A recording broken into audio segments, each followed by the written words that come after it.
Legacy is produced by the American Humanist Association and Black Nonbelievers of D.C., an affiliate of BlackNonbelievers.org. Legacy starts now.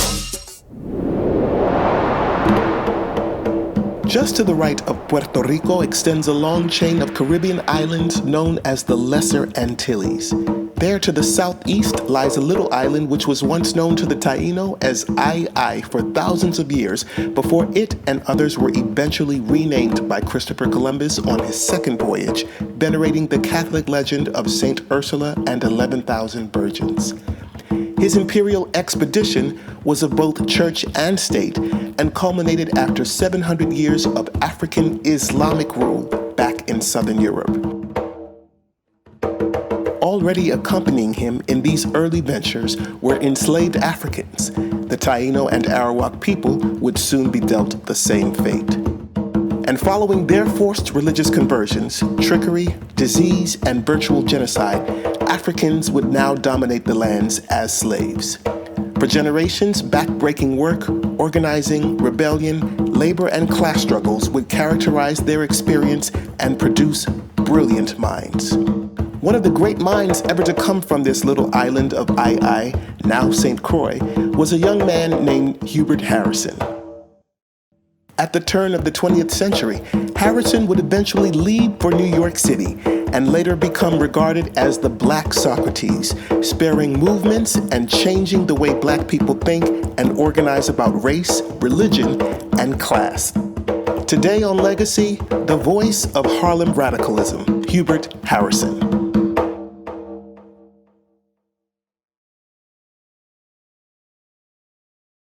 Thank you so much for joining us, everybody. Mandisa Thomas. Hello, everyone. Thank you for joining us for the 2021 installation of the Legacy series, which is produced by our Washington, D.C. affiliate at Black Nonbelievers. I truly appreciate Ro and all of his hard work for this organization and for bringing you this program today. Before we get started, I'd like to, of course, ask everyone to visit Black Nonbelievers and support our organization. I'm going to share my screen here for just a moment to tell you about a 24-hour campaign that we have debuted just a few minutes ago. We are asking for at least 1,000 of our members and subscribers to make a donation directly through our website, to our website. It is tax deductible. Black Nonbelievers is a 501c3 organization. And as you know, we are providing very, very vital community support and liberation work for Blacks who are either atheists, questioning those religious beliefs, and who also identify with another secular identified label.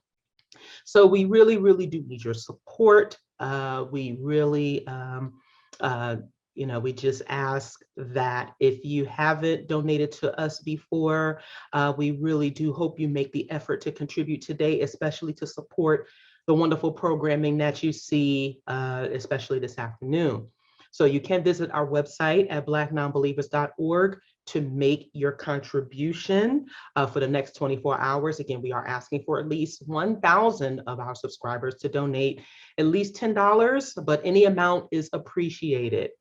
Also, we have here is where you can find Black Nonbelievers on social media. You can follow us on Facebook, Instagram, Twitter, and YouTube. You can catch up on videos from previous events, including Legacy from 2020.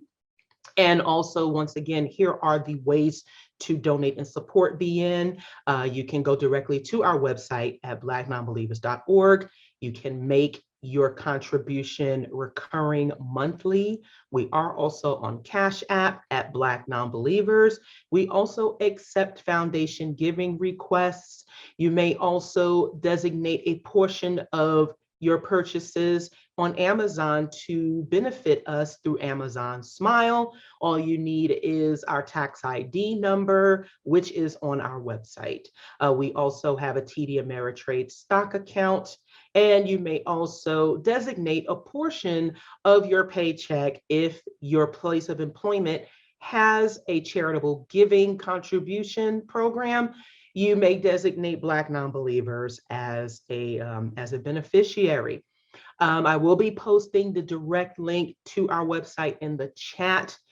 We certainly, again, hope that you subscribe and follow us on social media.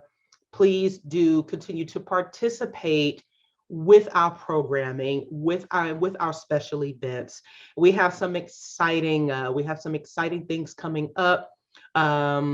Really looking forward to the Black and Non-Religious Report that is going to be presented jointly with American Atheists, which shows the data from the U.S. Secular Survey, which compiled the responses from a number of participants across the country, but this will focus specifically on the report from the Black and non-religious demographic. And as you can see, you will be able to see that we have our work cut out for us. I will post that link in the chat as well so that you can review this report. And once again, we'd like to thank you again for being here today. We hope you enjoy the program and the education that you are about to receive.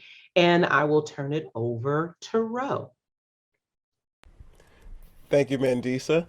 Thank you so much, everyone, for joining us once again. This is our second year doing the Legacy program, and we are really, really excited, as she said.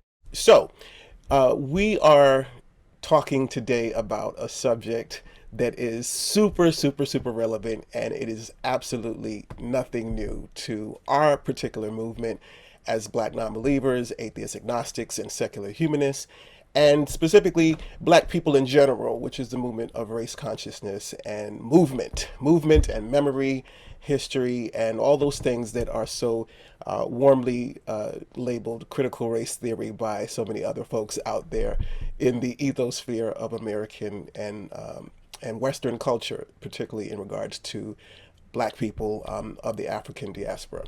So this is the stage that we're setting, and I'm super, when I tell you that I'm excited, like I'm really, really glad that everybody's here, because the more people, the merrier, and it's just a wonderful lesson, I think, for all of us. But I will tell you, if it was just me here by myself, and me and Mandisa and Dr. Perry, I'd be super, super thrilled just the same, because this particular subject is actually really, really personal to me.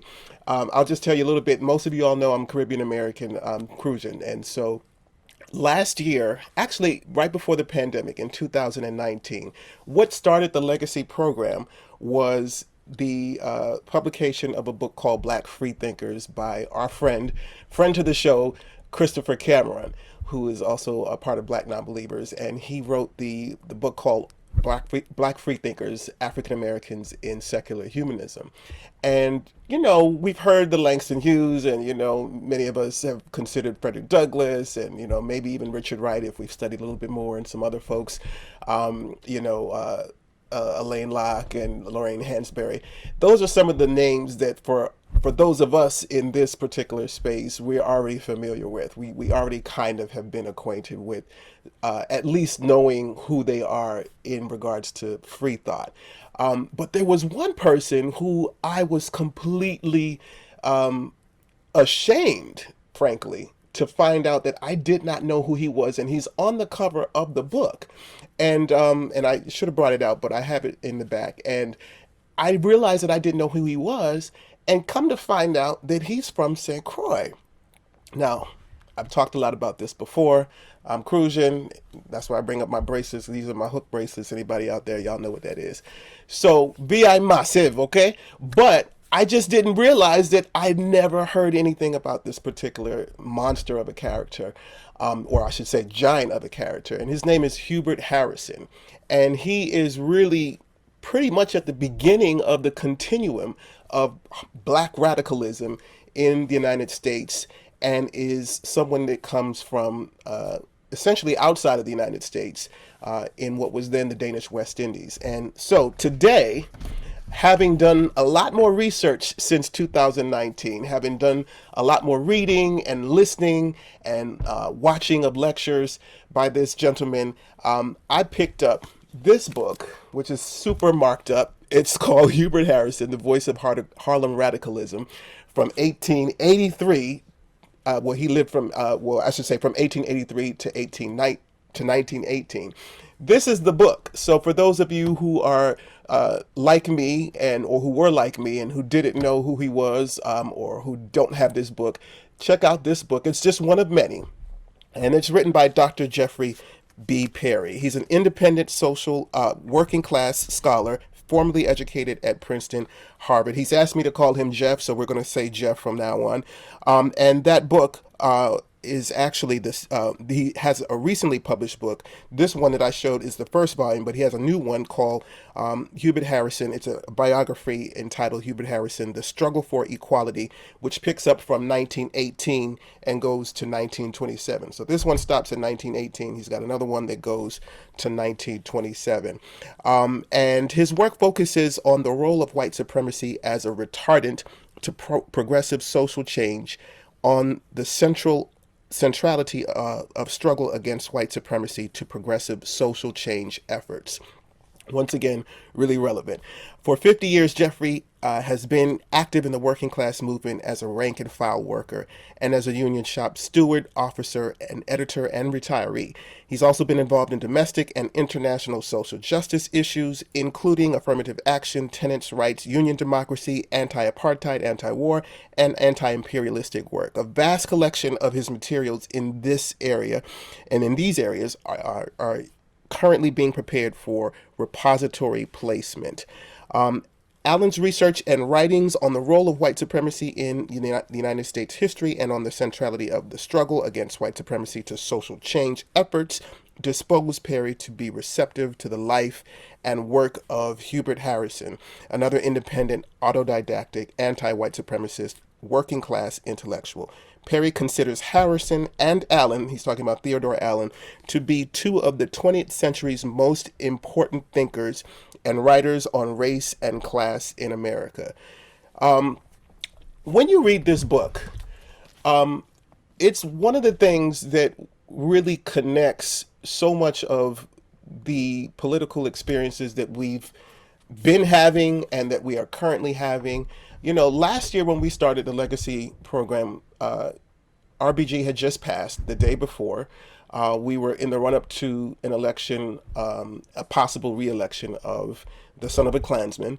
We were also at least a year into a really strong movement against some of the more resurgent forms of white supremacy, the more virulent forms of it in popular culture. And it was at the point where everybody was talking about it. Mandisa and I, and all of us here we were on panels after panels and discussions after discussions. And there was such a zeitgeist essentially, and a hunger for discussion and knowledge and learning on these topics.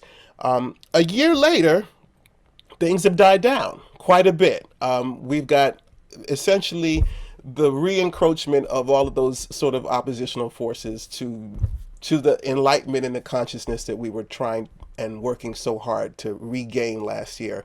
And so we start this program today in a little bit of a different environment. People a little bit more outside. Everybody's not in as much as they were with the pandemic. And a lot of that energy has not been kept. So we're trying to keep that energy with this conversation. We're trying to re-examine, we're trying to understand the connections, making sort of relationships between all of these forces, and also having a international conversation as well, in terms of the Black diaspora, the African diaspora, and people who come from the Caribbean and people come from Africa, and how folks are affected in India and Asia and different places. That's what we're about with this legacy program, and we're specifically focusing on people who dissent against religion. So, Hubert Harrison, if you don't have the book, get the book. This is just volume one. There's so many more, and without further ado, I would like to introduce the man of the hour, Mr. Jeffrey B. Perry. He's asked me to call him Jeff. He's Dr. Perry, but we're going to call him Jeff today. Mr. Jeffrey, can you come on and just let us know a little bit about yourself? And I'm going to turn everything over to you. Okay? Yes, I'm trying to come in. Is my let me try again, starting the video. That's okay. We hear you good. Okay, you can hear me? Fine. Uh-huh. Well, thank you so much, Ro and Mandisa. It's truly, I'm so pleased to be doing this. And I've really enjoyed the opening remarks by both of you. And I'm getting old. And just to hear what you folks are speaking about just utterly warms my heart, because the work I've done on Harrison for 38 years now, it was always my hope that there would be people picking up on it and building on it and taking it in new and deeper directions. And I think you are part of the effort that's developing out there. And first off, I'll give a little background. I plan to talk about 25, 30 minutes in the opening about Harrison with the overall free thought, atheist, agnostic movement. And there's much more to him, many dimensions to Harrison. And wherever the hosts in the audience feel they'd like to go, we can take it. And as I mentioned earlier, to Ro, I've got a friend downstairs. We've been moving. We're in the process. I placed over 100 boxes of Hubert Harrison papers at Columbia University a few years ago, and over 100 boxes of Theodore W. Allen's papers at UMass Amherst, which is where Du Bois's papers are. And Allen's the author of The Invention of the White Race and pioneered white skin privilege analysis back in 1965. 20 years before Peggy McIntosh and all that later wave, right? Right. And his is a class struggle-based analysis. But today we've been trying to move because I think Columbia might want to take another 80 boxes very soon. So I've been surrounded. I've got boxes all over, and my wife says it's about time you start moving these things out. So she's right, as usual. So I just want to mention on Harrison, we have two books, and you held up the first one, which is Hubert Harrison, The Voice of Harlem Radicalism, 1883, when he's born, till 1918. That's basically when he's founding the New Negro movement, the militant New Negro movement. He founds it in 1917. The second volume, which was just completed last December, Hubert Harrison, The Struggle for Equality, 1918 to 1927. A couple things. Each of these books can be obtained from Columbia University Press at a 20% discount if people go to their website and use the code CUP20.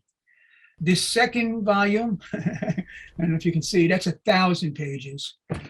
Volume one is over 600 pages. I started work on this in 1983.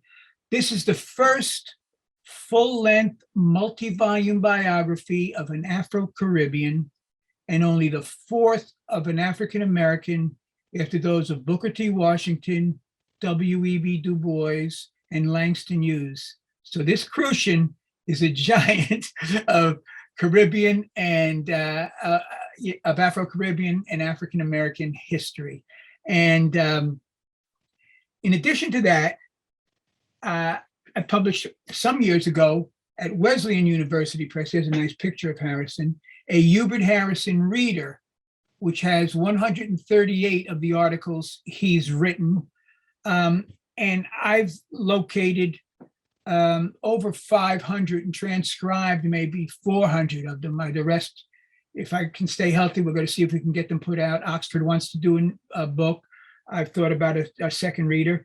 And one other book I put out for Diasporic Africa Press. This one I edited, Diasporic Africa Press.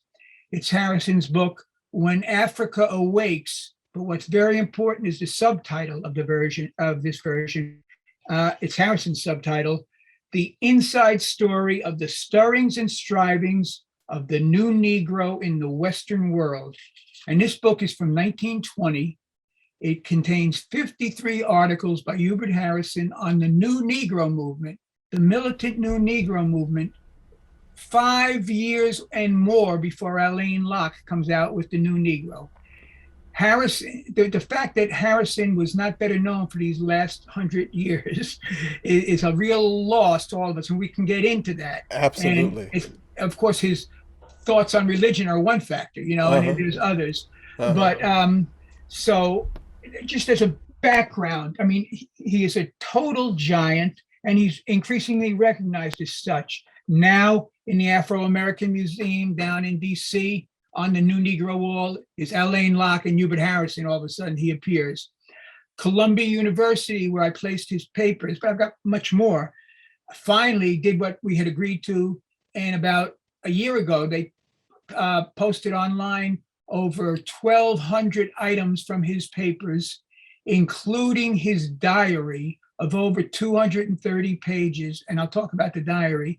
And you can go online and read this stuff and print it out.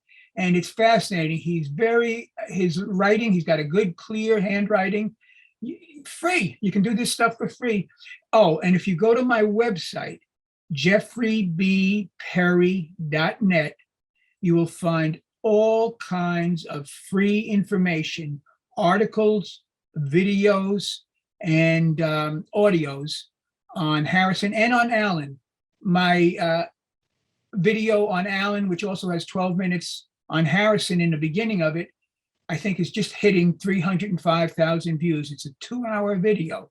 So that the videos are nice because you can start running them, stop when you want to go get a cup of coffee, whatever you want to do, come back another day.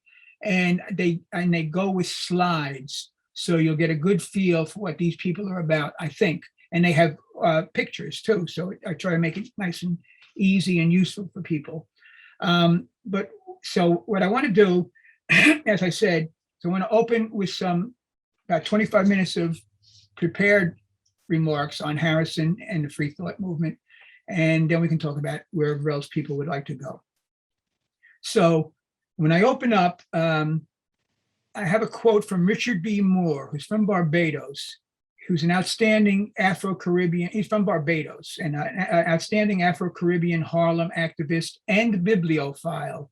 And Richard B. Moore was active in the Socialist Party, the Communist Party, movements for West Indian Federation liberation, and he ran a wonderful bookstore in D.C. For many years on 125th Street. And he was a close friend of Harrison. And parenthetically, I stay in touch with his daughter, Joyce Moore Turner, who lives in Maryland, not far from you folks in DC. She lives in Silver Spring. And within the past year, she came out with a journal article in the academic press on another Caribbean activist, Ethelred Brown, and who became a Unitarian minister. He kind of broke from the major branches of the church. And then he founded, after Harrison died, the Hubert Harrison Memorial Church, which really wasn't a church. Harrison couldn't believe, or people couldn't believe there was a Hubert Harrison Memorial Church, since he wasn't a churchgoer exactly. And it lasted about 10 years. But Joyce Moore Turner is still alive and active and might be somebody you folks want to talk with at some point. So Moore offers this quote in 1928 in the Amsterdam News, New York Weekly. He says, "Hubert Harrison was the first great atheist of our race, a fearless thinker and a courageous fighter." Now, Hubert Harrison, who was he? St. Croix, Virgin Islands, Harlem-based Hubert Henry Harrison, 1883 to 1927, was a brilliant, class and race-conscious writer, orator, editor, educator, and book reviewer, and an extraordinary political activist and radical internationalist. He was also a pioneering activist in the free thought movement. Historian Joel A. Rogers, in World's Great Men of Color, described him as an intellectual giant who was perhaps the foremost Afro-American intellect of his time. Labor and civil rights activist A. Philip Randolph, referring to a period when Harlem was considered the center of radical Black thought, called him the father of Harlem radicalism. The Afro-Caribbean Harlem activist and Richard B. Moore, as I said, called him the first great atheist of our race. Harrison played unique leading roles in the largest class radical movement of his day, the socialist movement, Socialist Party, and the largest race radical movement, the New Negro / Garvey movement of his era. He was a major influence on the class radical Randolph and on the race radical Marcus Garvey, and on activists, and a phrase he used with affection, and on the common people. He was of the people. As a matter of fact, these photos on the covers of his books, particularly on the second one. First one has Harrison at the Liberty Congress. The full photo is inside the book, and it's at the a protest during World War I. And William Monroe Trotter, you can't see here, but he's right on his side. And men and women from 35 states went down to D.C. to protest. Woodrow Wilson had said, let's make the world safe for democracy. And Harrison was arguing, and others, let's make the South safe for democracy, and many other things. They opposed lynching, segregation, disfranchisement, and they wanted federal anti-lynching legislation. But in this second picture, and I'll just point this out because people might not know it when they see the cover or they see the cover online, that's a meeting of Harrison speaking on 135th Street. And I know a few people in it, and the people I know in the picture are free thinkers or atheist agnostics, including Miller and W.A. Domingo. And but the people, the men, the women are neatly dressed, and the men are wearing jackets and ties. But as was pointed out to me by Harrison's daughter, she said, Jeff, please let the people you speak to know that these are working people. They would dress up a little when they went to an activity in the evening, but they might have been an elevator operator or, somebody working, behind the scenes in a building or in an office or something like that, or many other jobs. And, but they're working people. And that's who Harrison affiliated with almost all the time. Now, in 1917, Harrison founded the first organization, the Liberty League, and the first newspaper, The Voice, of the militant New Negro movement. So that other book I showed you about When Africa Awakes, that includes many of his writings, not all, from 1917 to 20. And there are over 50 articles on the New Negro movement by Hubert Harrison in that period, years before Alain Locke comes out with his publication. And Harrison's New Negro movement was an important precursor to the civil rights and Black liberation struggles of the 1960s. He was, amongst his generation, he was the most class conscious of the race radicals and the most race conscious of the class radicals of his era. And he's a key link in the two great strands of the civil rights Black liberation struggle.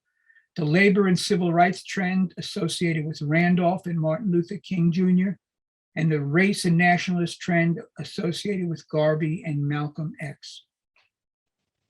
Harrison's pioneering work in and around the free thought movement, though less well known, was of similarly seminal importance, and it was at times undertaken at great personal risk.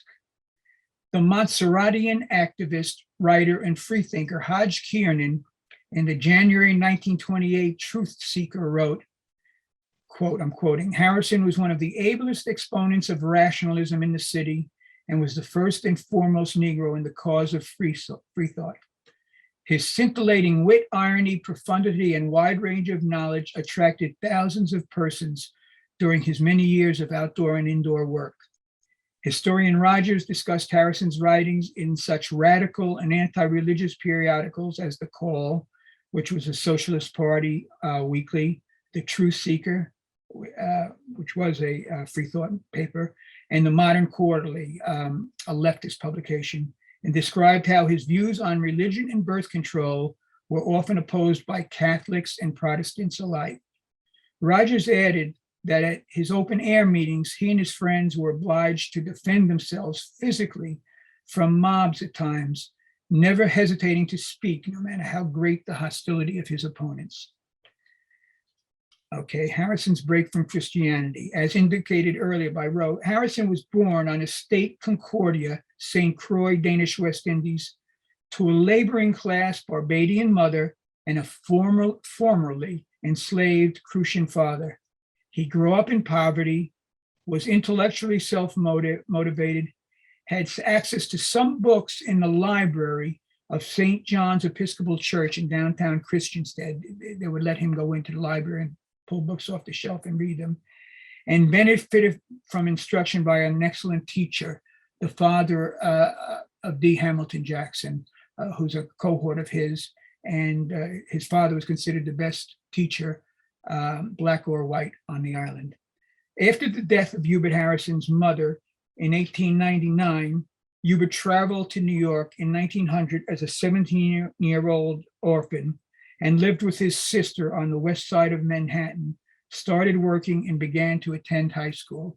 Harrison's travel to New York and to the States following his elder sister was a pattern that we often see in early Caribbean immigrants. A female would take the lead in the family and pave the way for others to come afterward.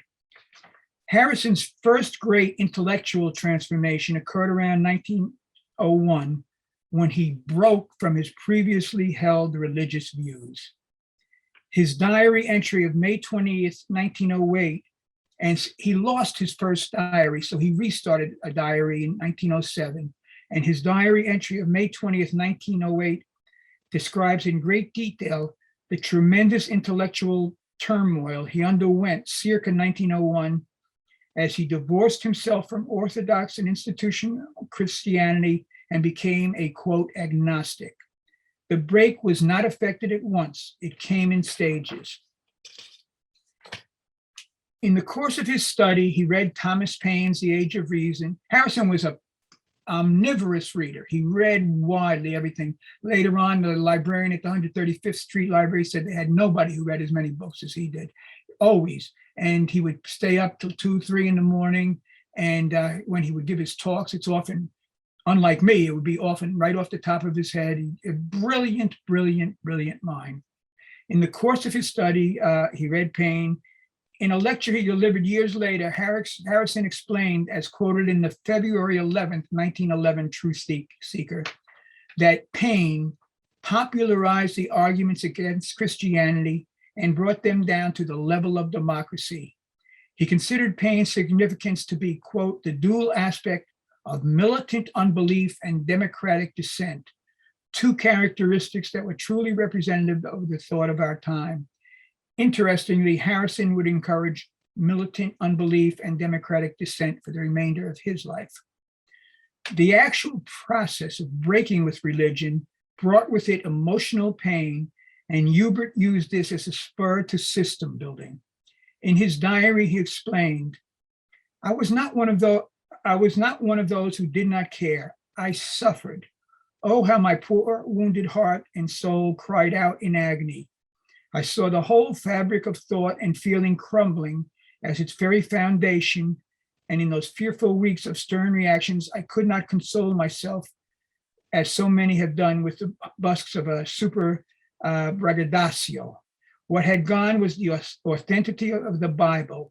That which I had been taught was the word of God. So when my Bible went, my God went also. And of course, in the US in particular, a Black church was the most powerful institution of Black community at that time. And Harrison's making this break. It's a major break in worldview. And this is early, first decade of 20th century. Then as he gathered himself together, he also developed a new philosophy of life. He wrote, time, the great healer, closed the wound, and I began to live internally. But now I had a new belief, agnosticism. That's what he calls it at this time. He explains why.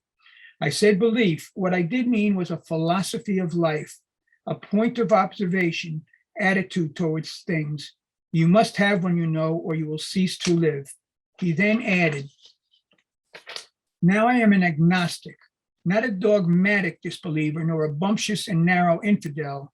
It gives me the keenest pleasure to engage in dialectic with the Bulgarian infidels who assume the name of agnostic without knowing what it means. If I am to explain myself, I would say that I am, in my mental attitude, such an agnostic as Thomas Huxley was, and my principles are the same. Harrison was influenced by Huxley, another one he read in his wide range of reading, and over the years he would include works by him on his recommended reading list. Huxley was known as Charles Darwin's bulldog, and he was a leading exponent of evolutionary theory, and he popularized the concept agnostic. Harrison emphasized that Huxley's agnosticism was not a creed, but a method by which, in matters of intellect, you follow your reason as far as it will take you without regard to any other consideration, and do not pretend that conclusions are certain which are not demonstrated or demonstratable. This enabled Huxley, who refused to put faith in that which does not rest on sufficient evidence, to look the universe in the face, to believe in the sanctity of human nature, and to develop a deep sense of responsibility for his actions. In his diary, Harrison concluded that he would never be anything but an agnostic because, as he wrote, I prefer to go to the grave with my eyes wide open. Hubert's grappling with a philosophy of life and his decision to put humanity at the center of his worldview took its toll. He did not have the rituals, institutions, or certainty of faith often provided by organized religion. Painful as it was, Hubert's break from religion made possible a healthy critical approach to all other matters. The step had a certain logic, as had been noted in 1844 by a young Karl Marx, who at that time was similarly developing critical talents in a worldview. Marx pithily stated, criticism of religion is the premise of all criticisms. Marx also added, religious distress is at the same time the expression of real distress and the protest against real distress. Religion is the sigh of the oppressed creature, the heart of a heartless world, just as it is the spirit of an inspirational situation. It is the opium of the people. Early free thought related writings and activities. While he struggled inwardly, Hubert also began to extend his views outward by writing letters, participating in working class African-American intellectual circles, and coming into contact with free thought influenced organizations. One of his earliest published letters concerned the English labor agitator, organizer, and self-described philosophic anarchist John Turner, who in 1903 was arrested in New York and imprisoned on Ellis Island in preparation for deportation. The law provider for the exclusion of anarchists or those who believed in or advocated overthrow the government by force. While Turner did not believe in or advocate the use of force or violence, he also did not believe in organized government, and he was being prosecuted and deported for what he did not believe in. Turner was defended on free thought and free speech grounds by the Truth Seeker, by the Manhattan Lutheran Club and the Free Speech League, and these groups organized a December 3rd meeting at Cooper Union in New York. After a December 5th New York Times editorial, Harrison wrote a letter published in the Times, New York Times, of December 15th. He maintained that in this age of so-called free thought and free speech, it was a duty to aid the weaker side when the side seems to be in the right. He added that to deport a man for exercising the right of free speech when the exercise of that right limits none of the natural rights of anyone else was unjust, tyrannical, and therefore undemocratic. Harrison, between 1903 and 1910, would have about 12 or 14 articles published in the New York Times. This is at a very early age. He starts writing when he's still in high school. And by the way, when he's in high school, he wins citywide honors. He's working 5 days a week and a couple nights, and he gets citywide honors. He's brilliant. And one of the New York papers headlines an article, "Genius Found in West Indian Pupil." You know, his brilliance was shining forth continually. Well, another free thought Harrison related letter appeared in the September 25th, 1909 New York Times, and discussed Monsieur Conway, who was one of the most popular authors of the Free Thought movement and a biographer of Paine. Harrison's letter challenged a previous letter which held that it never was impractical for Conway to live in Virginia. Harrison countered elaborating reasons. Impractical was in quotes, because somebody in the Times had said that for Conway to remain in that state, and he emphasized, American history owes much to the man who wrote the life of Thomas Paine. His diary writings and early letters to the Times indicate that Harrison's interests were becoming quite secular. He was an agnostic, and he was attracted to science, to evolutionary theory, and to some of the radical and progressive intellectual movements of the day, including free thought, free speech, civil liberties, single taxism, and socialism. It is noteworthy that Harrison met freethinkers active in all these movements. Sunrise Club and the Free Thought movement. Harrison began attending activities of the Sunrise Club, a free thought influenced interracial forum around 1905. The club was organized in 1889 by Edwin C. Walker, and it held dinner meetings every Monday in Manhattan. Its aim was to blend alert thought and sociability, introducing to one another men and women of all vocations, parties, creeds, nations, and races, and it emphasized that on all topics debated, the widest race of opinion is heartily welcome. Harrison assisted at one 1905 Sunrise Club activity, and over 1,000 people attended. So Harrison was getting a wider exposure. Over the years, Harrison would speak at the Sunrise Clubs and up until the 1920s.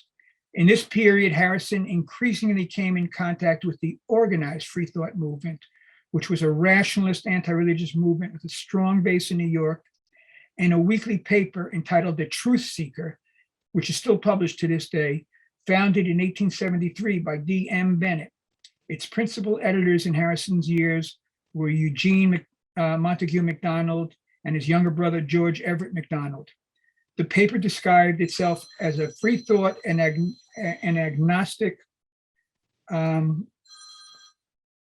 newspaper that's thought to educate the people out of religious superstition. Excuse me for 1 second. It supported free speech, free press, and free mails, and demanded taxation of church properties, complete separation of church and state, and ends to school prayers, blue laws, and courtroom oaths. Early 20th century freethinkers supported science, denied the infallibility of the Bible, asserted the human rights of the Old and New Testaments, denied the existence of heaven and hell, upheld the theory of evolution as opposed to biblical Genesis, and held that morality and ethics, or man's relation to man, was entirely independent of creed or religion. Freethinkers were secular and held that ethical standards arose not from a supreme being, but from human action toward other human beings. Free thought in this period, in the early 20th century, attracted many prominent followers, including suffragists Susan B. Anthony and Elizabeth Cady Stanton, orators U.O. Pentecost and Robert Ingersoll, anti-slavery activist Horace Greeley, Union Army Colonel and author Thomas Wentworth Higginson, attorney Clarence Darrow, socialist Eugene Debs, authors Samuel Clemens and Monsieur D. Conway, and others influenced by free thought included Lucy Parsons, anarchist Emma Goldman, poet and historian Carl Sandburg, and many African and Afro-Caribbean leaders and writers, including Joel A. Rogers, A. Philip Randolph, Richard B. Moore, Hodge Kiernan, Claude McKay, journalist activist Cyril Briggs, Rothschild Francis from St. Thomas, and W.E.B. Du Bois, according to his biographer David Levering Lewis, was, quote, an agnostic and an anti-clerical. Hodge Kiernan, again, I emphasize that Harrison was easily the first and foremost Negro in the case of free thought. For years, Harrison recommended books published by the Truth Seeker Company, and his personal collection of books included collected books by Conway, Ingersoll, Haeckel, books about Paine and Spencer, and catalogs from the rationalist press, which had significant number of publications in those years. In August of 1920, in Garvey's movement's Negro World paper, which Harrison was the principal editor of that time, Harrison wrote, "Those who want good books on science, history, religion, and literature at very low prices should write to the Rationalist Press Association of London, England, and ask for their list of 6-penny reprints." The Thomas Paine commemoration, we're a little more than halfway finished. In February 1911, Harrison spoke at the Free Thought sponsored Thomas Paine commemoration dinner.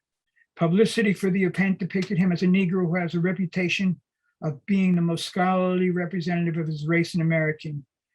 In addition to discussing Paine's militant unbelief in democratic dissent, Harrison described how deism in Paine's England led to the development of criticism, textual at first, then the scientific development of higher criticism that grew in the 19th century into agnosticism and atheism. In examining the personal deism of Paine, Harrison saw several very positive aspects in his approach. He cited the common sense criticism, including that of numerical blunders in chronicles and comparisons of the genealogy of Christ given in Matthew with that in Luke. Harrison did very careful study of the Bible too, and found many what he considered to be flaws historically. He also cited historical criticism, such as the fact that the Pentateuch, the first 5 books of the Old Testament, couldn't have been written by Moses since it included events after Moses' death, including his burial, and 3, comparative and literary criticism, such as that found in the second part of Paine's The Age of Reason. Harrison contended that Paine closed the deistical controversy and brought the debate down to the level of all people, to the level of democracy. In his free thought work, as in his socialist and race conscious work, Harrison emphasized the importance of democratization of scientific knowledge. Using this approach, he continued to express his views publicly. In the November 4th, 1911, Harrison wrote a very important article on the Menace of Exception, church property. It was a front page article in the Truth Seeker, and subtitled "In Church Property in New York was worth $400 million, and the church didn't pay any taxes." The article described how churches with property in New York City worth $400 to $500 million evaded payment of taxes. He argued for taxation of church property and against the idea that this was or should be a Christian nation that owed special privileges to the church. Citing the Census Bureau's report on religious bodies for 1910, he maintained that it made no sense to call this a Christian nation, since 3/5 of the people were not church members in any sense of the word. Importantly, religious property was tax exempt, and this meant the church property was supported by the taxes of many property holders who were not members of churches, and he called this a monstrous injustice, not only against 3/5 of the people, but also against the secular property of the other 3/5. Harrison asked, how can the churches, especially the Christian church, reconcile this policy of public dishonesty with the professions of piety? Advocates of church tax exemption evidently assumed that church property should be tax exempt by virtue of divine right. He puts that in quotes. Harrison readily took up the divine right argument and pointed out neither the Bible nor the early fathers furnished any ground for such a belief, and the Christian scriptures themselves contained an implied condemnation of the tax exemption theory. In the Synoptic Gospels, Jesus paid his taxes and laid down the principle governing such cases by offering the advice to the reader, render unto Caesar the things that are Caesar's, and unto God the things that are God's. This, Harrison emphasized, was how the first, quote, Christian paid his taxes. Harrison also pointed out the role that the Christian church had played in the downfall of civilizations and nations, from Rome to the more recent examples of France, Spain, and Portugal. Through the extensive system of exemptions and privileges, he argued, the church first secured a hold on the state and then strangled it. He concluded with a forceful call for taxation of church property. And here's a quote: "Since the exemption of church property from taxation is the very root of that power by which the church becomes a social and political menace, since we have the experience of the past and the present to show us the deplorable effects of this power in the national life of a people, since the churches themselves can advance no valid claim, even from their own Bible, to the tax exemption of their property, and since the exemption of any but public property is unjust and dangerous on grounds of civic and political welfare, the churches ought to be compelled to pay their just portion of the burden of public expense." Next section, free thought and birth control lecture. In 1914, Harrison set out to organize his own lecture schedule. This is after he breaks from the Socialist Party. Very briefly, Harrison was active in the Socialist Party from around 1911 through 1914. And 1912 was the high point. Debs was running for president. Harrison campaigned as many as 23 times a week. He spoke before 50,000 people at Union Square in New York. He went down in the period, in that overall period, to the corner of Wall Street and Broad in front of the stock exchange and spoke as far as his voice could reach, from 1 p.m. to 4 p.m. on socialism in what I refer to a crowd. The crowd extended that far, and I refer to that as an early Occupy Wall Street.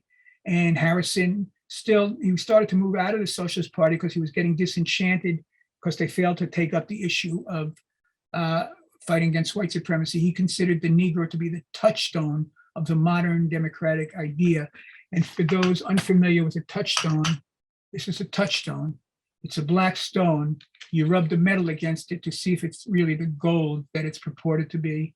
So you take any issue in society, housing, healthcare, education, etc., put it to the test, see how black people are faring and what are we going to do about it. And he went on to say, true democracy and equality for the Negro implies a revolution startling to even think of. So he was putting that type of a program before the socialists, and they refused to discuss it. Before the 1912 convention, he wrote Southernism or Socialism in one of their leading journals. What's going to be the direction of the party? And they refused to even discuss it. But in that convention, they did discuss Asian immigration. They took some of the most racist positions in the history of the Socialist Party. So by 1913, he went out to Paterson, New Jersey, not far from where I live, and he was active with the Paterson Silk Strike. You know, he's still a great advocate for labor, for working people, but he's moving away from the Socialist Party. And by 1914, he resigns from the Socialist Party. And by 1914-15, he starts trying to work more independently, and he becomes a free thought thinker. And he's active with the modern school movement, and I'll get into that in a second. So in 1914, Harrison set out to organize his own lecture schedule. Starting in April, he held outdoor lectures at 181st Street and St. Nicholas Avenue, sponsored by the Harlem Education Alliance, other places too. He lectures all over the city. And during the summer, he spoke on science, evolution, and literature, against religious superstitions, and in support of women's suffrage and birth control. As Harrison made his living lecturing on street corners and selling books, his themes were influenced by his socialist views, his rationalist anti-religious positions, his support of women's suffrage and birth control, and his race conscious. In New York City in 1914, such a combination of ideas coming from an African American led to opposition from the authorities and from thugs. Threats were made against him on several occasions to force him to stop speaking. His views on birth control and religion were often opposed, and at his outdoor talks, he and others were often forced to defend themselves physically from mobs. Harrison was a pioneering African-American speaker on birth control. Socialists and freethinkers were prominent in the birth control movement, and movement founder Margaret Sanger had been a member of Harrison's Socialist Party, Branch 5, prior to 1914. According to Du Bois, there had been little formal work on birth control in the African-American community before then. Harrison made efforts at great times to counter that lack of information. Very importantly, however, while he agitated in favor of birth control, he was, as his later writings indicated, also aware of white supremacist aspects of the issue. In 1920, he would publicly express his opposition to the practices of white doctors who in their hospitals from the South to Harlem performed operations on colored women unbeknown to them to be sure that they would not be breeders of men. The Truth Seeker of June 27th, 1914, noted that Harrison was giving outdoor lectures on religious subjects at uptown gatherings and places and disposing of large numbers of Paine's Age of Reason, which he discussed as the fifth gospel, that of St. Thomas. He always had a way with words. He spoke on Monday nights at 125th Street and 7th Avenue, Tuesday at 181st and St. Nicholas Ave, Wednesday at 137th Street and Broadway, and then repeated on these three sites on Thursday, Friday, and Saturdays, and had good audiences at all these sites.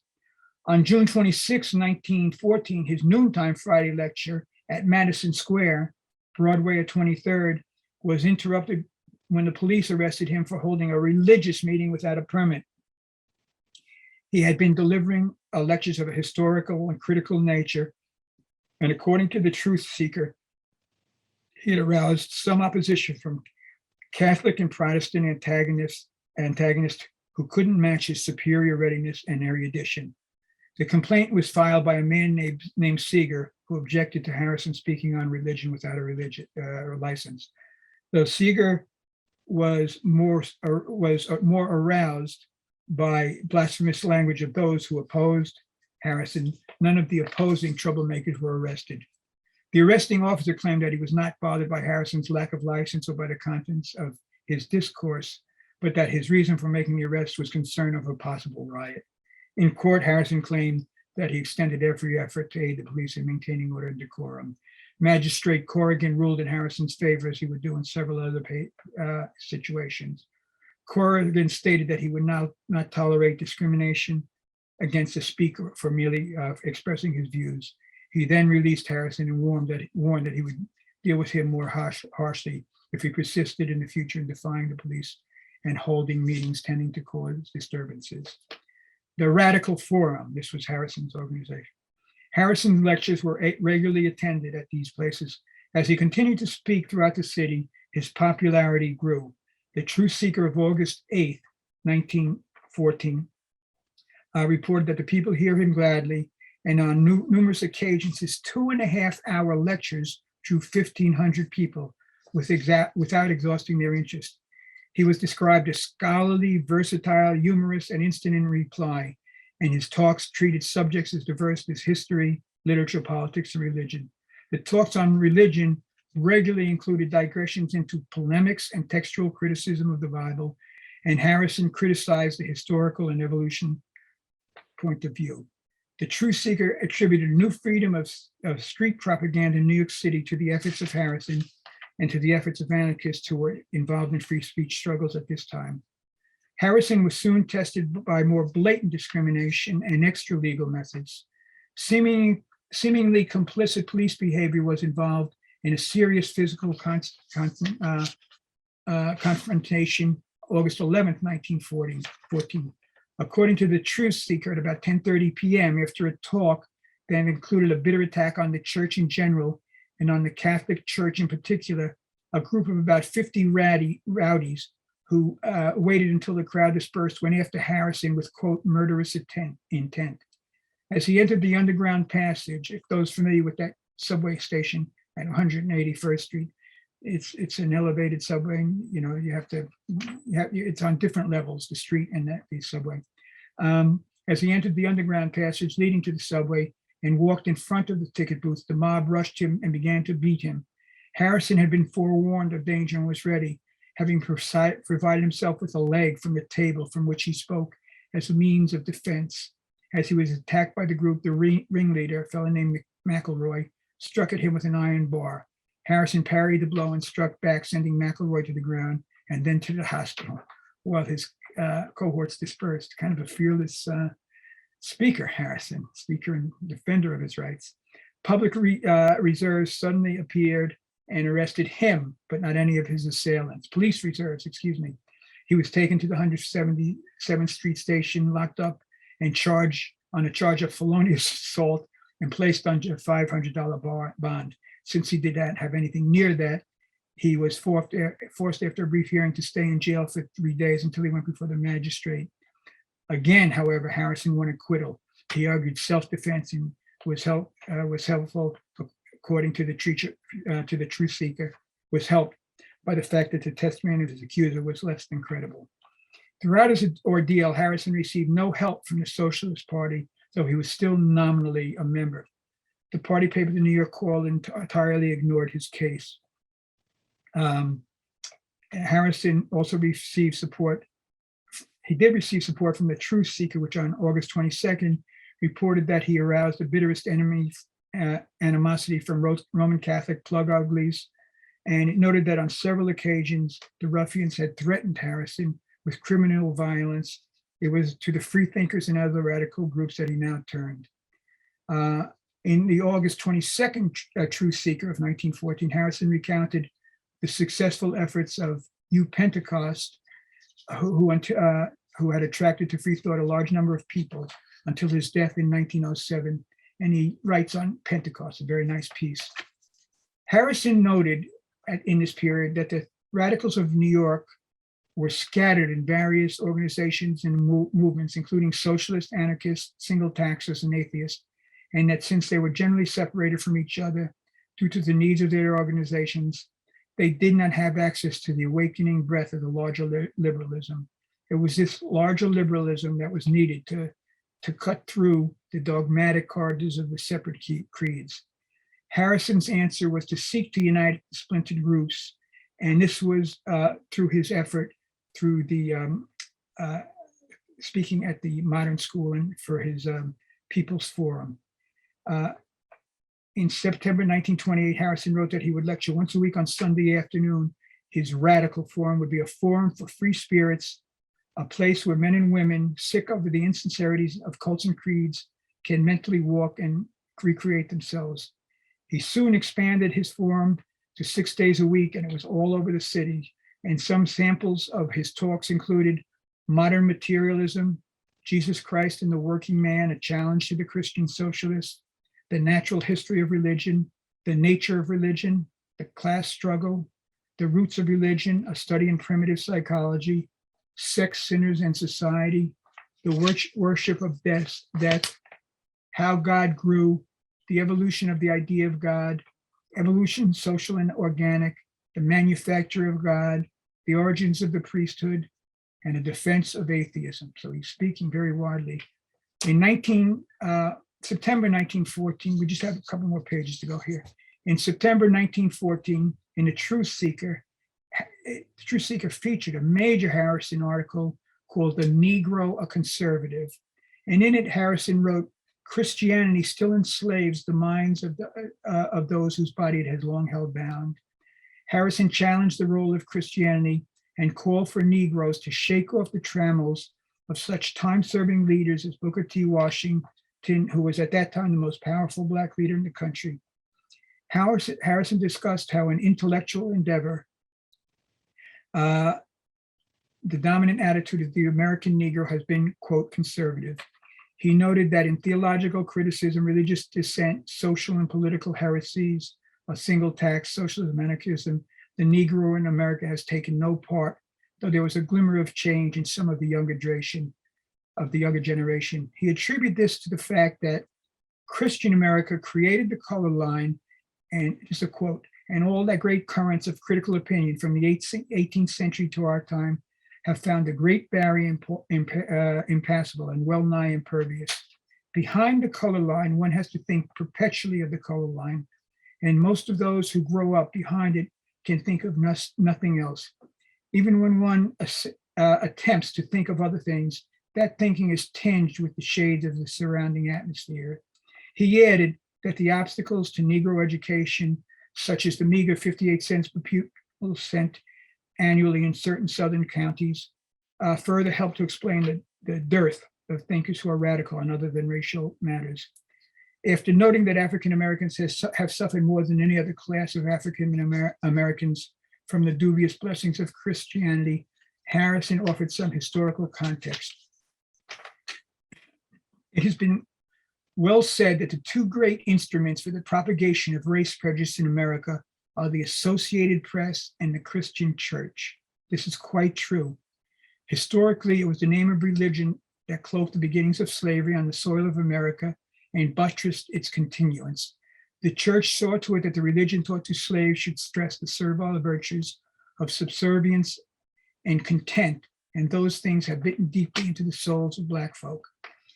When the fight for the abolition of slavery was on, the Christian church, not content with quoting scripture, gagged the mouth of such of their adherents as dared to protest against the accursed thing, penalized their open advocacy of abolition, and opposed all men like William Lloyd Garrison, Elijah Paris Lovejoy, Wendell Phillips, and John Brown, who fought on behalf of the Negro slave. Here in America, the spirit of the Negro has been transformed by 3 centuries of subjection, physical and mental, so that they have even glorified the fact of the subjection and subservience. Their spirits have been completely crushed by the system of slavery. And to accomplish this, Christianity, the Christianity of their masters, was the most effective instrument.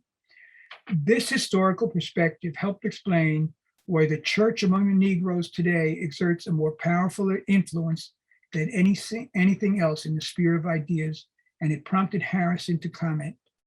Nietzsche's contention that the ethics of Christianity are the slave's ethics would seem to be justified in this instance. Show me a population that is deeply religious, and I will show you a servile population, content with whips and chains and contumely and the gibbet, contumely to eat the bread of sorrow and drink the waters of affliction. Looking ahead, Harrison feared that many years would pass before the leaders of the thought among my people in this country could contribute many representatives to the cause of free thought. There were few Negro agnostics in New York and Boston, but they were generally found to be amongst West Indians in New York and Boston. Cuban and Puerto Rican cigar makers were notorious infidels due to their acquaintance with the bigotry and immorality of the church. But in the United States, if one encounters a Negro American who is reputed to have agnostic tendencies, that perspective is seldom, if ever, openly avowed. He could hardly blame that person because the weight of social prescription, which it was possible to bring on that person, was oftentimes unbearable. Under such conditions, he urged rising generations of Negroes to shake off the trammels of such time-serving leaders as Booker T. Washington.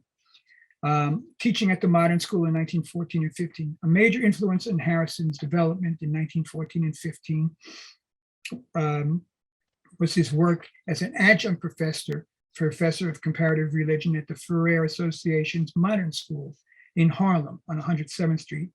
School was a series of protests of a Spanish anarchist and educator, Francisco Ferrer y Guardia, who had been charged with being the author in chief of the July 26, 1909 general strike in opposition to the Spanish armies calling up reserves to fight the colonial war in Morocco. He was killed in Barcelona. The Modern School attempted to apply the principle of freedom in education to challenge the educational system reinforced habits and culture.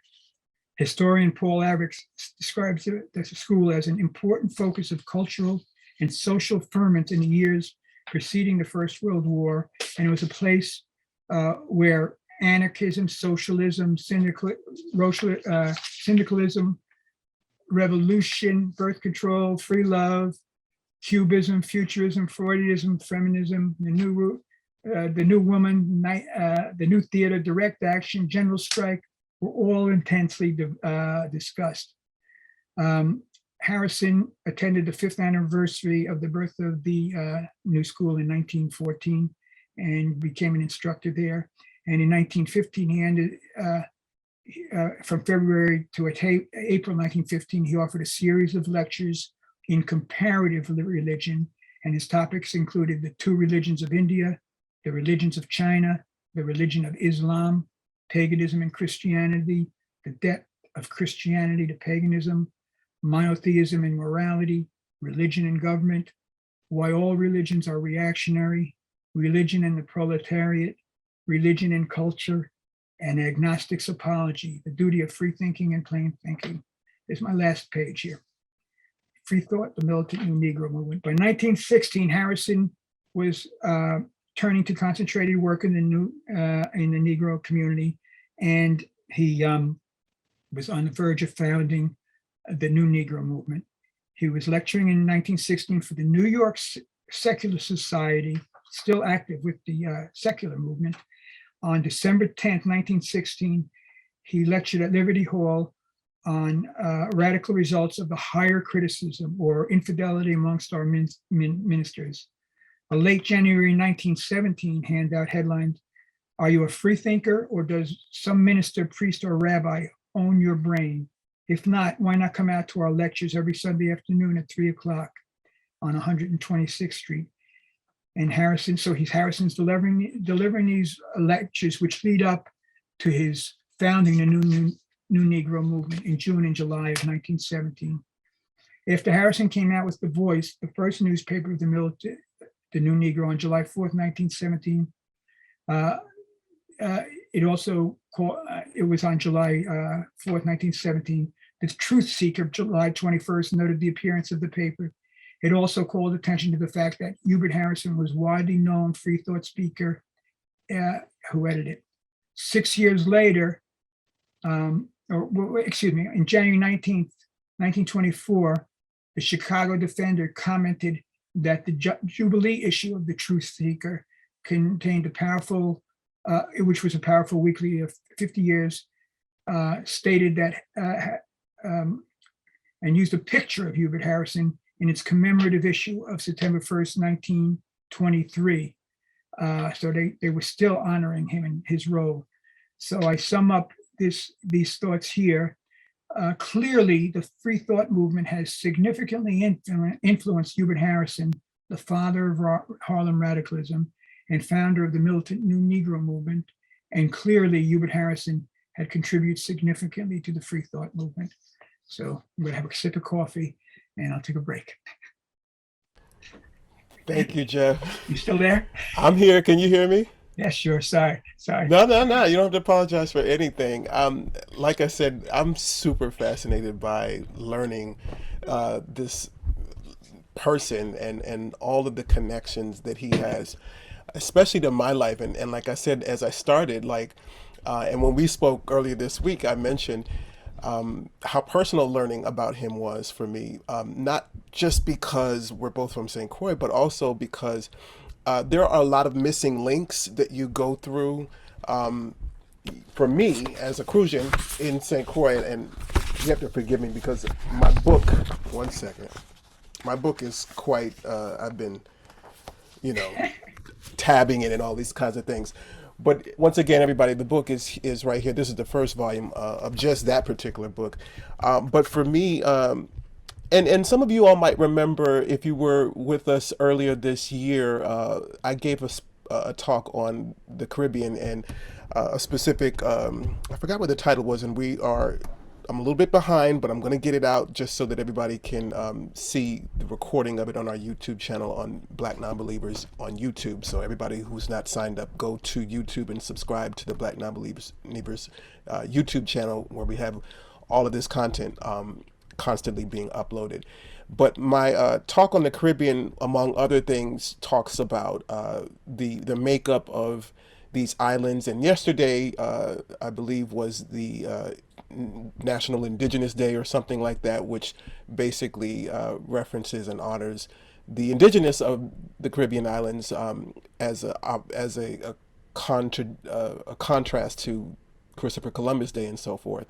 And so in that talk, I was trying to sort of reground the conversation of who was on those islands prior to what we now think of today as just a Caribbean vacation, which is what has evolved into the economies for many of these islands.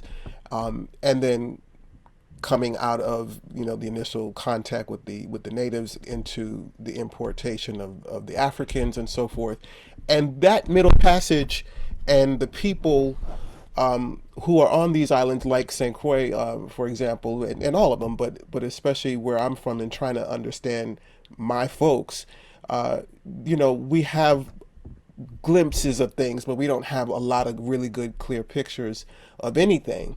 And so your book starts out with that first chapter, which is basically talking about Crucian roots. And it speaks about essentially, like, there's a snapshot that develops of the island and who was on the island in terms of the makeup of the people, in terms of the labor and economic sort of realities, particularly post the Danish abolition of slavery, and then the labor strikes and so forth that happen as a result of people essentially still having to work in servitude and subjection and so forth, even though they were technically free. And so you give us first that, and like I said, for me that was super personal because there's family and all kinds of landmarks and things that are involved. On page 26, anybody who has this can check it out, but on page 26, Jeff says by 1880 the census would list 1,023 Barbadians, 329 women, 694 men on St. Croix, in reference to his mother who immigrated to St. Croix from Barbados, which was essentially part of a number of different groups that were coming there to take up the work after the abolition of slavery. You might remember, for those who we talked about the Chinese and the Indians as well, who were coming to a lot of the islands, especially the English islands. But you talk about that, and then you talk about some of his birth records and birth records of family and friends and so forth. And y'all know that I'm an artist. I love this being work, and this is like a big part of what I'm dedicated to. But everybody probably knows by now that I'm in my real life, I'm an artist and a musician and recording artist and singer and so forth. And I've been doing this like practically all my life. My first piano lesson, very first piano lesson, was in the Anglican church that Hubert Harrison was baptized in. So, like, my very first, I had a piano teacher, Mr. Hauka, who used to teach me, and I would leave school and go down and walk down Christiansted, in the main road, and go up in that church by myself and have my piano lessons and then walk back home. So it was so amazing. Like, I'm reading this and I'm just like, that's the church that, like. And so that first chapter is a recreation or a glimpse, imaging of who and what was on that island, from landmarks like churches, and different people who were prominent in certain spaces like that, to the estates or the plantations, as we might call them here in the U.S., and the different parts of the island that had different plantations and so forth, and how people traversed around. And essentially what kind of life he was living at that time, which would ultimately leave him between that and the being orphaned, which would direct him to leave and never to come back. So can you tell us a little bit more about that and just kind of bring that into his early New York days? Yeah. Well, first off, just fascinating to listen to you tell these stories. And one thing, as I said, I've written this book, but I'm getting kind of old, so I wanted to put the material here for your generation, current and future generations. And I made it a particular point when I'm talking about St. Croix or the Virgin Islands to list specific people, places, and things that might, stir up a little, more and wanting to research and understand. And the response has been wonderful, because I've had people over all these years, they write to me, they send me things. And some of that material that you're referring to, there's a fellow who he started a St. Croix African Roots Project, and he would always, George Tyson, right, would always send me things. Yeah. And just last week, I was on Radio St. Croix 970, Brother R. They had me for 2 hours, right? And we were talking about that. And I've made, I think, 6 trips to St. Croix of extended stays, 6 days at a time, 7 days at a time. Yeah. And the response has been wonderful, always. And there's a tremendous interest in learning about him. And as a matter of fact, I'm going to come to all your questions. I hope I've tried to write them down, but I've got so much material and I've got backups of a lot of it. And I would like to get a lot of it placed in St. Croix.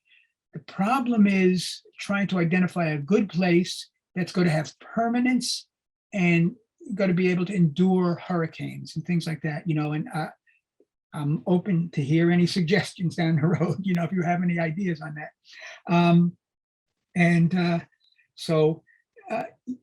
There's much on that. Now, regarding the population makeup, besides the celebration of the indigenous people, when I was on Brother R's show, I guess last week, about a week ago or something, it also was a commemoration of Contract Day and what they call the fire burn, other great events in Christian history. So that was kind of nice. Yeah. And Harrison, when he lived in St. Croix, this is just another little anecdote, after he left Estate Concordia, where he was born, in his last years, he was living in the Watergut section of Christiansted, which you talk about poverty. He's down there. Watergut is where the water would pass as it flowed. Yeah. This is pre-boardwalk and all that. Yeah. And but one other thing on that topic, I just want to mention for those people who are not familiar, I write on Harrison and Allen, and I think they're two of the most important writers on race and class in this country. And I've written those Harrison books I showed you, and I also placed Allen's works. He left me all his works. And this is volume 2, if you can see it, but if not, I'm going to tell you what the title says. I'm going to read it to you. The Invention of the White Race, volume 2, The Origin of Racial Oppression in Anglo-America, Theodore Allen, introduction by Jeffrey B. Perry. I do the introduction and notes. And volume 1 is on the invention of the white race, racial oppression, and social control. And he does a rigorous student. I learned, I feel, a lot of my scholarship from Allen, who, like Harrison, is an autodidact, a self-educated scholar. Allen's a former coal miner. Allen and Harrison were former postal workers, as was I. Right? Yeah. But he's brilliant, but he's very rigorous because he knows all the arguments and everything out there. And he analyzes and focuses on the invention of the white race. Most people don't know when the first Africans arrive in Virginia, there's no white. The word white hasn't, doesn't appear. Right. There are capitalist relations in Virginia before the first Africans arrived. So it's a whole different story than they've been taught. Word African, the word white doesn't appear until almost 1690, 1691. And Allen tells that story, but he also, very importantly, talks about the difference between the racial and national oppression as what develops in St. Croix, Barbados, and Jamaica, and the U.S. It's different. It's set up differently. Exactly.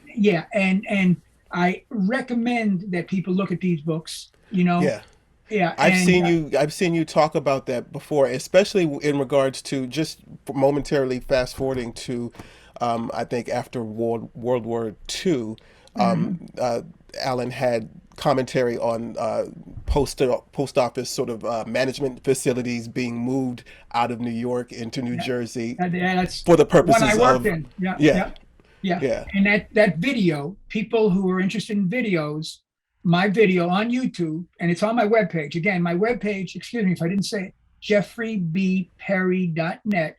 But if you go to my webpage, that video, it's entitled Theodore W. Allen on the Invention of the White Race, but it also has 12 minutes on, it's a 2-hour video with slides, but it's interesting because all the slides have either pictures or words that they said, or, that summarize what their thinking was on things. And it's got about 12 minutes on Harrison, but it goes into the differences between the Caribbean, Anglo-Caribbean, and Anglo-American, the South. And I think people who are watching here will find it fascinating. And that's the one I last looked 2 days ago, and it was almost at 305,000 views. Wow, So it's had a lot of views and a lot of very favorable comments. And that's a good way to introduce themselves to Alan and Harrison, besides what we're doing here, right. And it's a great way to also recognize or continue the conversation about how the race consciousness that was developed in the United States was a collaboration. Essentially, it was a collaboration not just of people from the North and South in the United States, but from people in the West Indies. Huge contributions. And a lot of that was in part because with different eyes, when you come to this country, you can see things in a way that sometimes, only you can see because you're not from this country. Go ahead. No, that just on that point, Harrison, when he starts those early writings to the New York Times, when there was a lynching, he writes into the Times about a lynching, and he goes, "I was shocked by a lynching." He hadn't seen anything like that in Croix. Claude McKay comes from Jamaica, and he writes, when he comes to the U.S., "I had heard about racism in the U.S., but I never dreamed of it being so," I'm paraphrasing now, "so vicious, Marcus Garvey comes from Jamaica and has similar sentiments. This is how Afro-Caribbeans react in this period when they come to the U.S. And it's a good point that you're emphasizing, but they then played such an important role. And in that volume 1 of the Harrison book, towards one of the last chapters, in Harrison's organization, I have a list of people who joined Harrison's organizations, and by name, not all, but some of the more prominent ones. And a lot of them are Afro-Caribbeans. Also, people will be interested to see that Marcus Garvey joined Harrison's organization. People familiar with Marcus Garvey, he doesn't join anybody's organization. And then later on, 2 years, he asked Harrison to edit his newspaper. Harrison was held in such high regard as a journalist, as a speaker. And just one more thing for the generations coming up, with the material in these 2 volumes and the reader, I think people, students, high school, college, academics, young academics, there's so much you could write about Harrison. Harrison as a journalist, Harrison as a Afro-Caribbean activist, Harrison as an activist in the free thought movement, Harrison, public speaker, Harrison and his interrelation with poets, it's so much. They each could be a book, theater critics, and all that kind of my mind. No, it's amazing. And so one last little thing, I'm going to ask you one real other question, and then we're going to open it up, and I think Mandisa is going to help with the moderation of some of those questions. I mentioned my artist career. I'm also one of my teachers is a famous, legendary actress, Tony nominated, like awards, all kinds of amazing, wonderful credits. Her name is Vivian Reed. She's one of my mentors and vocal teachers. And I interviewed her about a month ago. That video came out, which is also on YouTube. And she, her particular biggest sort of her entree into like that big theater role was in Bubbling Brown Sugar, which was a remake or a revival of an earlier play that comes out of that vaudeville sort of tradition and early Black theater folks. And it mentions the Lafayette Theater in one of the big pieces that she talks about.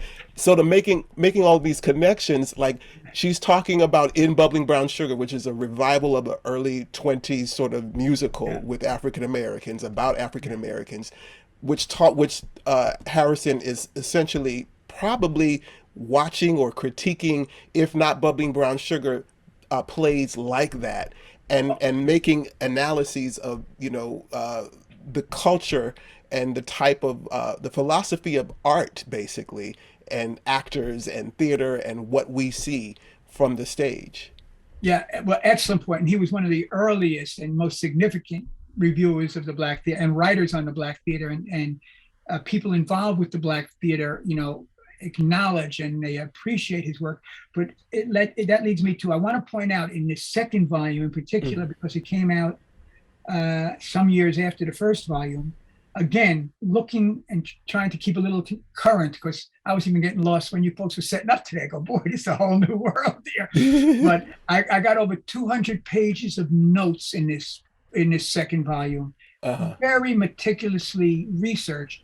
But what I do is, if Harrison does a theater review, I give the source of the theater review. If it's in the Harrison papers, I put a link so you can read his review and read his original review if I don't have it in my Harrison reader.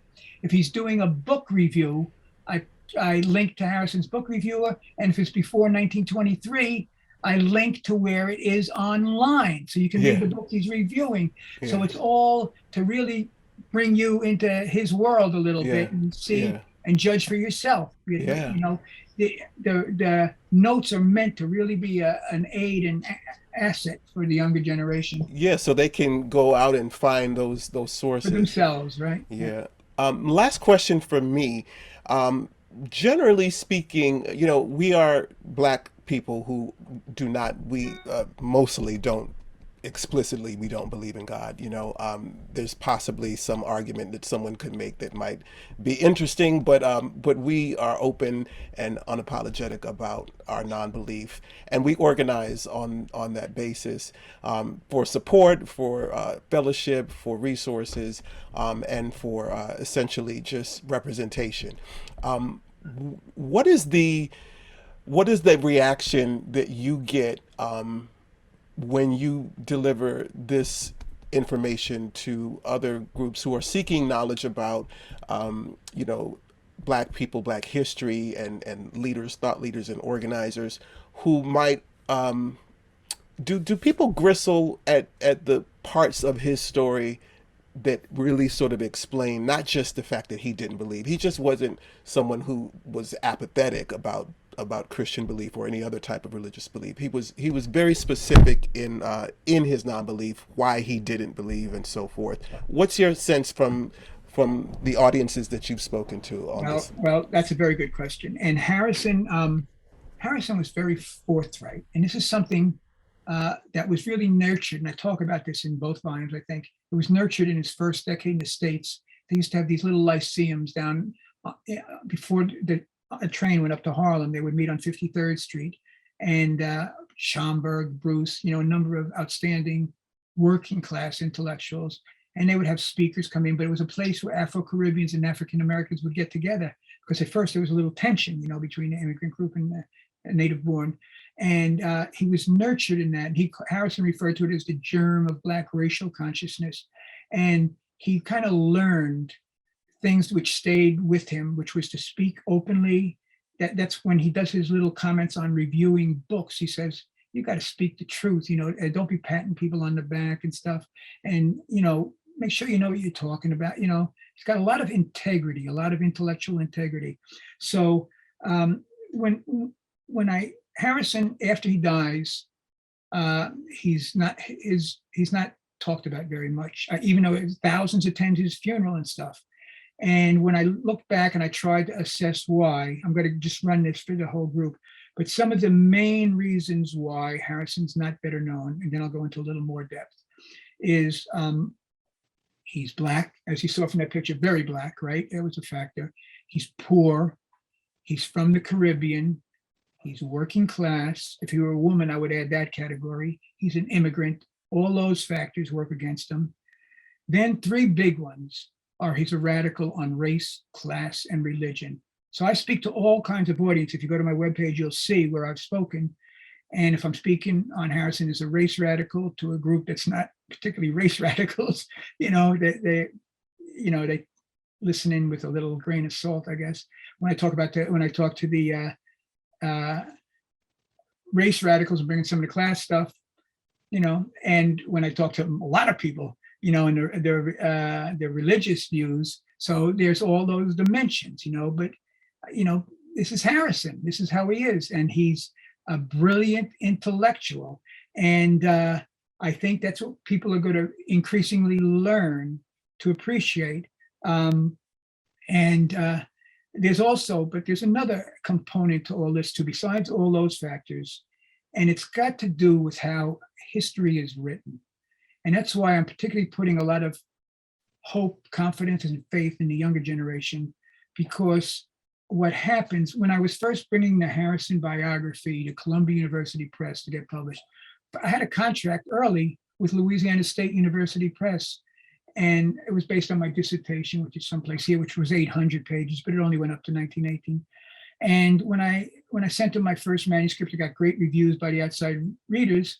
And but then I said, I think it's got to be a 2-volume biography. And I know they choked. They said, "Who's Harrison?" They didn't say it to me. "Who's Harrison and who are you?" And I said, "No, it's got to be 2 volumes." And what had happened was, after I finished my orals for my dissertation, I took his daughter out, Ada Harrison Richardson. And at that time, she was 75, and she reaches into her bag and she goes, "Here." And she gave me his diary. I didn't even know it existed. So I knew I had 2 volumes. So I had this material. LSU wasn't moving on it, and I wasn't going to budge. So it was suggested I speak to somebody at Columbia. He said, "I can't formally talk to you while you're under contract." I broke the contract. We went out for a lunch. Said, "Jeff, let me tell you something. 95% of the historians out there don't know who Hubert Harrison is. And of those who do, 95% feel threatened by his work." So this is one of the facts. Now, When Africa Awakes, the Diasporic Express edition that I did, and that's different than the one put out by Paul Coates, by the way. Paul Coates is great. He puts out a lot of good stuff.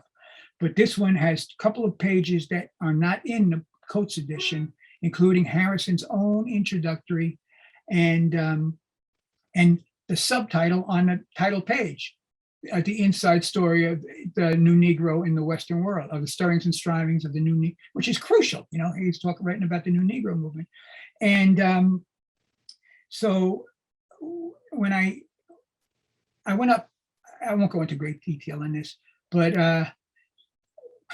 maybe I should. You want all of me? I'll just say I've got a footnote in there on Henry Louis Gates, who's a very prominent person today and who made his rise to fame on the new Negro. But when he wrote his early article on the new Negro, the trope of the new Negro in the 1980s, he does not mention Hubert Harrison at all. And he's got a lot of people who follow him, who influence him, and not only him. So it's tough if you're an aspiring academic to write about Hubert Harrison saying, "Oh, this guy's really important, this guy's great." Or if you're an older academic, how you got to explain, "Well, what have you been doing for 30 years? You got some explaining to do." Oh, you're muted. Oh, I'm sorry. I was just going to say, what irony too that Skip Gates would not make any reference to someone as gigantic as Hubert Harrison, and particularly because in the last year, his documentary, I don't know, you probably have seen it on PBS, or maybe you heard about it. He did a documentary on the Black church. And that was supposed to essentially be this great sort of new insight on the development of Black religion and Black church, the intersection with that and civil rights and so forth. So you're using the word "the new Negro movement" to sort of attach yourself to that without any mention of Hubert Harrison. There's much more to that, and I can fill you in after the show. If you want to see if some callers. Yeah, we'll talk about that afterwards. I want to get Mandisa in here so she could, or if it's up to me, however you want to do it. We're good. Thank you very much, Dr. Perry, Jeff, for your wonderful presentation. And thank you once again, Ro, for hosting. You got a nice attendance at this session, by the way. I'm looking at absolutely. And before we get started with the Q&A, I'd like to thank everyone who was on this presentation and with and our social media who has donated to our campaign so far. I really appreciate it. Please encourage everyone else to support our organization. So we have a question from Adria. Who asks, which library at Columbus is taking the boxes? Yep. It's Columbia University's Rare Book and Manuscript Library, which is and it's in the major library at Columbia. I forget the name of it. It's the major library, and Butler Library, I think it is. And that's where his papers are now. If you're in New York, you come into the city, even if you don't have an affiliation with Columbia, you can walk into the front desk, go to the left, show some form of identification, and then you can go up and access. They're on the 5th floor, I believe it is. And if a portion of his papers are in the building, others they might have stored off-site because it's a big collection. And we haven't finalized things, but I was just on the phone yesterday with them again. So this isn't, signed, sealed, and delivered yet, but it would be Columbia University's rare book and manuscript library at that would be getting the rest, or a good portion of the rest of Harrison's papers. They usually don't take, they want the original papers.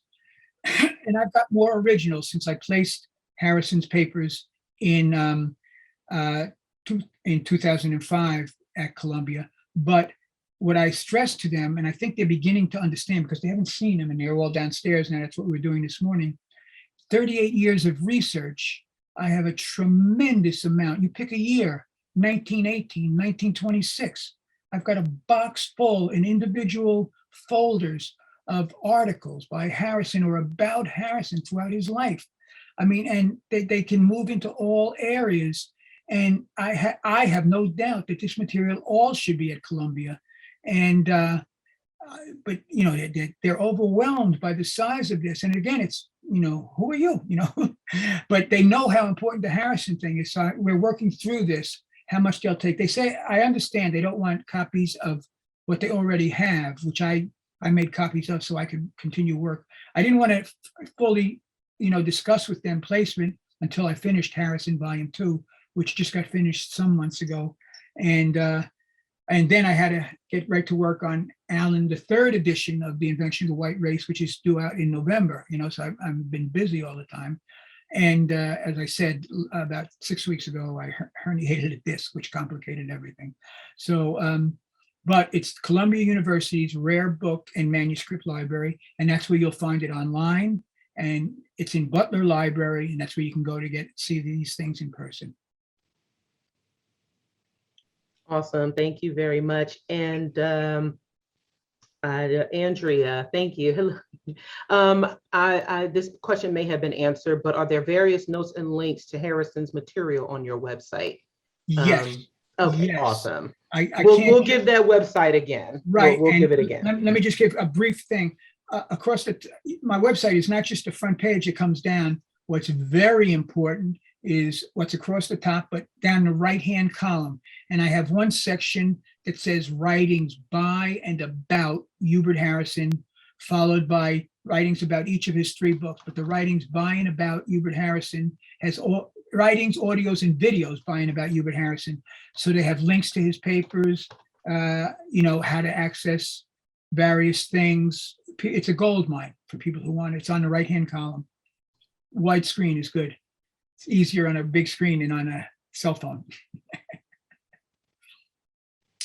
Perfect. Thank you very, very much. And I have a question. Yes. For people who are coming into this movement, because I remember when I first got involved 10 years ago, and having a background on Black history, I knew about some of the folks there. And what do you think is important for people coming into the movement, regardless of who they are, to better understand about Harrison's work, what can be learned from it, and how it can be applied into future activism?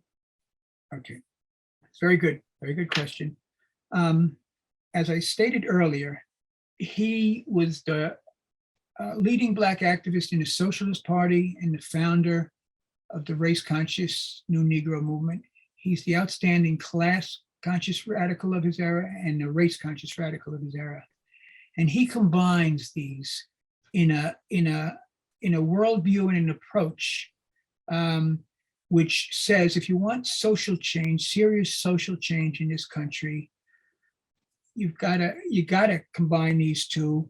And you have to understand that the struggle against white supremacy is central to this struggle. It's central because essentially what he's saying is white supremacy is the key to how the ruling class maintains control over the masses of the European Americans. They keep them in tow, so to speak. But it's the centrality of the struggle against white supremacy. And if we can start beating them back on this issue, and things could unfold very rapidly. The problem is, historically, the white left in general, has not really taken up that struggle as well as it should be. And even today, you'll find a lot of the groups out there, if they put their laundry list of what they stand for, you might see number 7, Negro equality. They didn't call it Negro, a struggle for Black rights. Number 7, 8, pick a number. And central, and Harrison was clear on that, and Allen was clear on it. And that's how I came to Harrison, because I was familiar with Allen. And when I first read a few articles about Harrison, I read an article by Joel A. Rogers, which is a wonderful article in World's Great Men of Color, an article by Richard B. Moore in Encyclopedia of African American History, article by Philip Foner in a labor history piece he did. I said, who is this guy? So I went up to the Schomburg Center and I printed out off microfiche. This is how you did it back then. The two books of Harrison, The Negro and the Nation in 1917, which is available online for free in PDF, and When Africa Wakes, which you can probably get that way too, although it's best to get with all my notes for it. Nowadays it's cheap. And once I read those 2 books, I was arrested, because I was writing on Wino's socialism in the US. I had looked at all the early 20th century groups and stuff. And Harrison was head and shoulders above all his contemporaries. So that is a major aspect about Harrison. But also Harrison is an extraordinary internationalist. Mm-hmm. I have writers from India writing to me and saying what he's writing about India in 1919 is the clearest things they see coming out of the US. Yeah. And his last organization in 1920, it's from 24 to 27, is called the International Colored Unity League, where he tries, let's try and pull things together a little more. Yeah. And it's a little bit like Malcolm's Organization of Afro-American Unity. He's trying to, but in that period, he writes about he writes, well, he's really an internationalist. And if I was here, I'd be fighting against this. And if I was there, I'd be struggling against that. Yeah. And he's an internationalist, race and class, independent thinker. I mean, there are a lot of dimensions of him, The free thought is central, theater, books, etc. I'm sorry, I could go on, but no, I could go on too. I mean, I was in scouring so many different places, but even just in lead up to today in promoting your talk, I saw some tweets that people have tweeted over the years, and one of the ones that stood out was there was someone who wrote, they were like, Hubert Harrison really was that guy. I saw that one recently. You saw, what I mean? Like it's like he is truly like just an unsung thought leader and activist, and I think the way you lay out his treatment of and work with and work within the socialist movement in the early 19s, and his difficulties trying to, as you said, bring a real clarity of strategy and recognition of the problems is just so like, that is like literally, okay, we are a nonprofit organization. We don't endorse political candidates. I had a problem with one particular socialist candidate a couple of years ago that a few people just really couldn't understand why I had that problem. And I just tried to explain it so many ways. And it was so sort of disillusioning, I think, for so many people, particularly in my particular thought process, who couldn't seem to articulate this well enough for people to understand. So to read Hubert Harrison literally articulate the exact thing in 1917 and 16 and 15, it's just like, that's it. And the other thing, just to add, also promoting this event, we talked about atheism, and you talked about, recognizing the sort of racial divide and so forth as the sort of linchpin to sort of sort of dismantling this, white supremacist sort of structure. the even within our movement, within the atheist movement, we have these same dynamics. And even with me promoting this particular event with Legacy, there were two groups that I promoted this to that rejected the promotion. Facebook rejected the promotion as well. I promoted Really? it and they rejected because it was considered political speech. And then two other groups, atheist groups, white atheist groups, rejected the post. So this is the same thing. Facebook rejected it. Wow. Yeah. Facebook now all of a sudden now they want to start, having a conscience. But Yeah. it's interesting that like none of this stuff is new. I just want to mention one more thing. It's fascinating what you just said. But when Harrison left the Socialist Party, he said, and I think I may have said this earlier, but he concluded that the socialists, like the white labor movement, put the white race first before class. Mm-hmm. And I comment in several of my writings, it's really unfortunate, more than unfortunate, that for 100 years, we didn't know more about Harrison's criticisms and we didn't learn from it because it's, as you're indicating, it's still here today. Mm-hmm. The white race first before class. We could have been much further along in our struggles if we had known more about Harrison and his work, I think. Absolutely. I think that might be a great point to put a little pause on. Mandisa, unless you want to put another question through, we can start to wrap it up, though. Those were all of the questions that I saw. I think this was, again, a very, very information-heavy presentation, and I think it was received well. Again, I appreciate everyone who attended today, and again, to Jeff for bringing this information. Yeah, for Mandisa and I, we're two old conscious heads of the Gen X. Yes. And we grew up learning with the Sankofa and this and that, and all of these, Dr. Jen Jakanen and all these folks, and this one was not involved in all, for me at least. I'll speak for myself. This person was not a part of the canon that I was introduced to many years ago that brought me into this lane and into this movement. So this is we're eating this up. So absolutely. I mean, I love the history of Black folks who were direct critics of religion and in the institution. It is a part of the premise of why we do what we do here. Everything humanism and atheism based does not have to be quote unquote white centered, and it never has been, it never will be, and they are not the gatekeepers to this. And it's up to us to continue to reshape and disrupt that narrative and continue to build on both the education and the support for each other, because it's all encompassing. It really is. And I really appreciate you, Ro, for doing this and continuing your work with Black Nonbelievers and being that artivist that you are, because this makes a huge difference. My pleasure. And last little connection, I don't mean to end it with my voice because I'm happy to be quiet, but I will add one last connection to everything Mandisa just said, and to you, Jeff. Jeff, you mentioned that in the Smithsonian Institution, the African American Museum, that there is a portion, there's a part where you can see finally an ode to Hubert Harrison in one of the levels. And I'd just like to add to that, in addition to Hubert Harrison being in there, Black Nonbelievers has a place, pride of place as well now in that same institution. Mandisa, you want to just tell a little bit about that? Absolutely. So for those of you who are not friends with me on Facebook, I have been working and partnering. We have been partnering with the National Museum for African American Culture for now the past 2 years. We have participated in their God Talk series about Black millennials leaving religion. And they have reached out to us to be a part of a digital photography collection, which will catalog religion in Black life.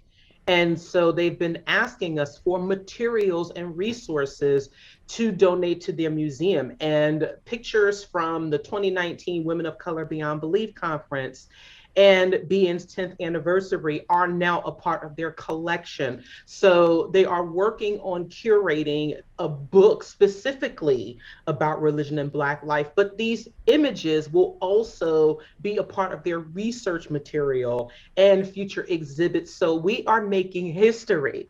We are now becoming a part of sufficiently becoming more a part of Black history. And this really speaks to the hard work that we have been putting in, elevating and amplifying our voices, making sure that people see that we are not just here, but that we are cataloging a body of work.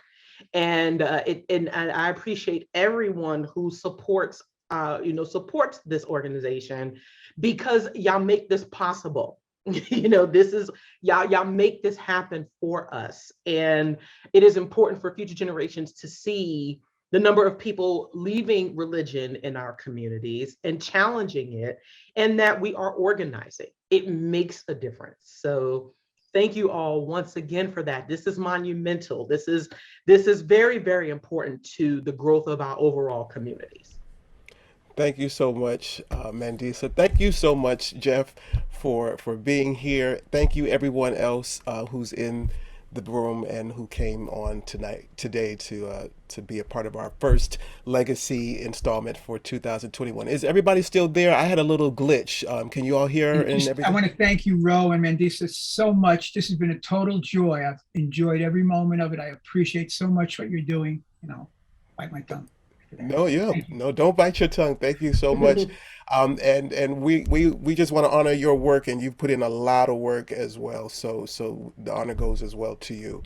You're going to be back, and so we're going to have this year's legacy is a little bit compressed from last year, but everybody, you should still see the links in the chat. If you want to catch up to where we are, you can watch all of the videos on our YouTube channel, Black Nonbelievers at YouTube. You can also follow the Twitter feed, Be Nonbelievers, as well as the Instagram feed, which I think is Black Nonbelievers. Mandisa, you'll correct me if I'm correct. wrong. Yeah, Be Nonbelievers, be in the intercapitalized. Okay. On Twitter. And yeah, you can definitely follow us anywhere, any social media platform. Please do. Please do.